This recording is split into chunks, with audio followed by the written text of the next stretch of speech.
Olá, meus queridos alunos. Visando a nossa continuação das atividades, né, que em virtude desse cenário horroroso que estamos enfrentando nos está impedindo de manter as aulas presenciais, a gente vai tentar trazer para vocês alguns vídeos pequenos para facilitar o entendimento daquele material que está sendo colocado para vocês lá no portal, né? A partir de agora, o nosso canal de interação é Uniaraxá Virtual, através daquela plataforma AVA. Então, se vocês tiverem alguma dúvida no que se refere aos casos concretos colocados, aos trabalhos e ao direcionamento que eu tenho colocado semanalmente lá para vocês, basta deixar uma mensagem lá no quadro de avisos que com certeza eu responderei cada um com muito prazer. A última aula nós tratávamos da questão da pessoa jurídica e para facilitar a resolução daqueles casos concretos, eu achei prudente que a gente fizesse, na verdade, um resumo daqueles assuntos tratados. A gente falou, na verdade, que a pessoa jurídica é uma criação legal, que ela surge no mundo jurídico mediante o registro dos atos constitutivos, que pode ser o contrato social ou estatuto. Esse estatuto ele é usado tanto para a fundação quanto para a associação.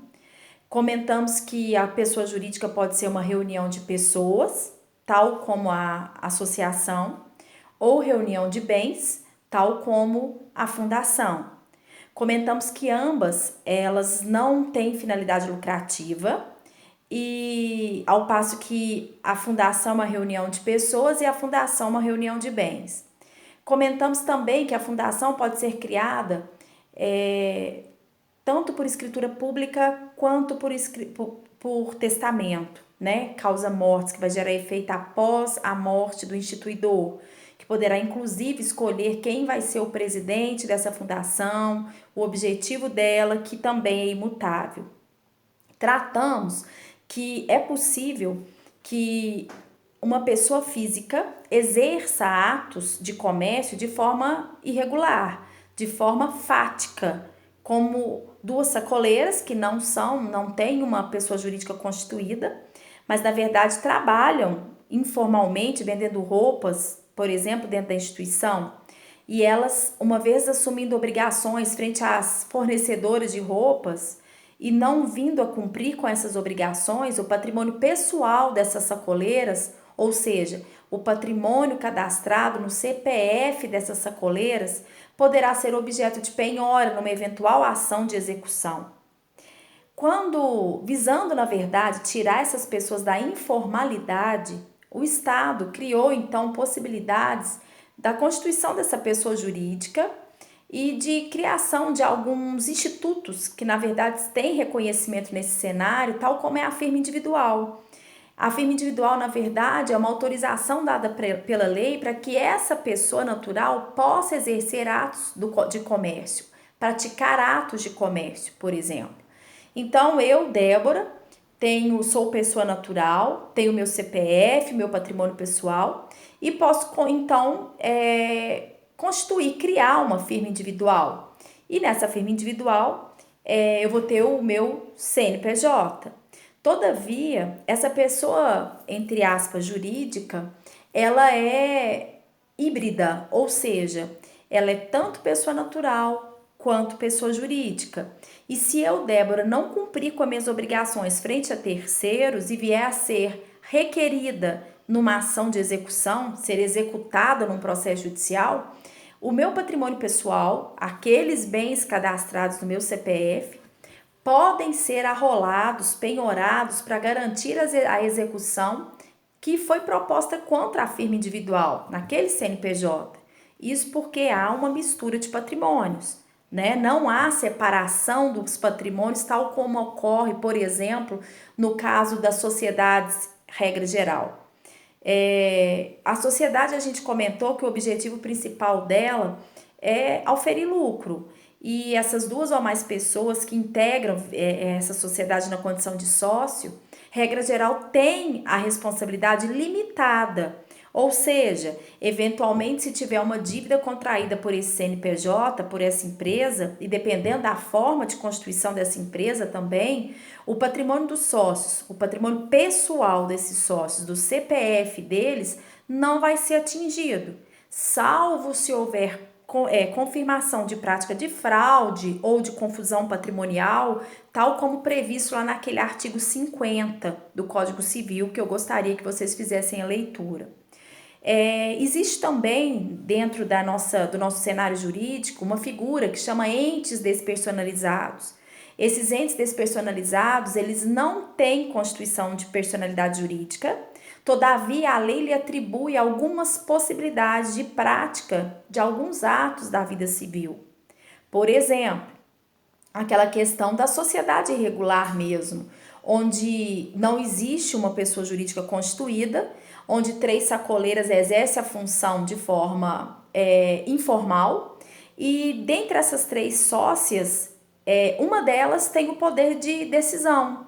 Isso através de liberalidade entre essas três pessoas que integram essa sociedade de fato. Então, ela pratica os atos em nome dessa sociedade de fato, muito embora não tenha uma constituição jurídica. Quando a gente fala, por exemplo, do espólio, que é aquela abertura da sucessão, lembram lá que a gente falou do princípio da saicine, que a sucessão ela é aberta por ocasião do óbito, né? E no momento imediato, do instante imediato desse óbito, todos os bens, todos os direitos são transmitidos aos herdeiros desse falecido, do de cujos. Então, esse espólio, na verdade, que é a reunião de bens e direitos, né, de dívidas e créditos desse morto, ela passa a ser representada pela figura de um inventariante após a abertura desse inventário. Esse inventariante, ele não tem esse espólio, desculpa, ele não tem o CNPJ, ele não tem um registro específico. Todavia, através desse termo de inventariante, que é expedido pelo próprio juiz, que na verdade está na condução dos trabalhos daquele processo, ele passa a ter poderes para praticar alguns atos em nome dos demais herdeiros, logicamente, mediante prestação de contas futura. Então, esses entes despersonalizados, eles podem praticar alguns atos por força de lei, não em virtude de serem sujeitos de direitos, tá bom? Comentamos também que é possível extinguir essa pessoa jurídica de três formas: através de forma consensual, voluntária, por vontade dos sócios que constituíram essa pessoa jurídica, em virtude de eventualmente entenderem que economicamente aquela empresa não é mais viável, então resolvem fazer, por exemplo, um distrato e extinguir aquela pessoa jurídica de comum acordo entre todos os sócios. Como também pode ser de forma administrativa, como por exemplo a cassação de alvará judicial, cassação de alvará pela vigilância sanitária, em virtude da prática de alguma irregularidade. Eventualmente, através de suspensão das atividades daquela empresa até que haja regularização de alguma coisa que não está enquadrada dentro do que a lei exige. E também através de forma judicial. Uma delas pode ser onde não há consenso entre os sócios na extinção, no que se refere à extinção dessa pessoa jurídica. Pode ser desvio da finalidade dessa fundação, ilicitude da finalidade para a qual ela foi criada.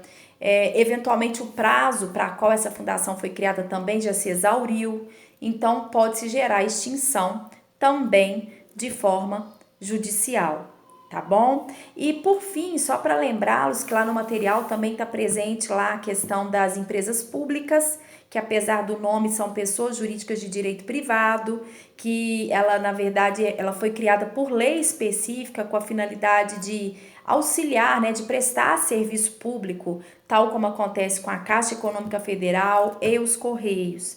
E lá no material também está presente lá a Sociedade de Economia Mista, onde também é uma pessoa jurídica de direito privado, com capital majoritariamente público, mas que na verdade é para a prática de atividade econômica e se insere lá a Petrobras e o Banco do Brasil.